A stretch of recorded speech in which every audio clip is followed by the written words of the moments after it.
హిందూ పిల్లలు చిన్న చిన్న పిల్లలు ఆ క్రిస్టమస్ రోజు స్కూళ్లలో ఆ వేషధారణ వేసుకొని డాన్సులు చేస్తారు. అవునా కదా?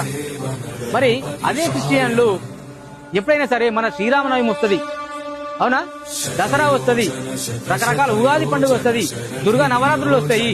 మరి వారు ఎవరైనా ఒక్కరన్నా క్రిస్టియానిటీ పిల్లలు వచ్చి మన దగ్గరకు వచ్చి శ్రీరాముని యొక్క వేషధారణ వేస్తారా? వేయరు. మరి నవరాత్రిలో వచ్చి పాల్గొంటారా?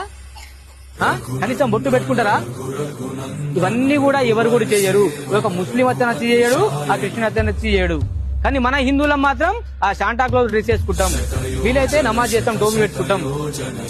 వేరే మతస్థులు మన యొక్క ధర్మాన్ని పాటించినప్పుడు మరి మన హిందువులం వేరే ధర్మాన్ని మనం ఎందుకు పాటించాలా? వేరే మతాన్ని మనం ఎందుకు పాటించాలా? మనం వేరే వాళ్ళకి గౌరవిస్తున్నాం, కానీ ఇతరులు మనం గౌరవిస్తున్నారా? లేదు, దెబ్బతీస్తున్నారు. కాబట్టి ఈ యొక్క క్రిస్టమస్ రోజు మనం చర్చికి వెళ్ళడం ఖచ్చితంగా బంద్ చేయాలా? ఆ యొక్క చిన్న చిన్న పిల్లలకి ఆ శాంటా క్లాజ్ డ్రెస్సులు మనం బంద్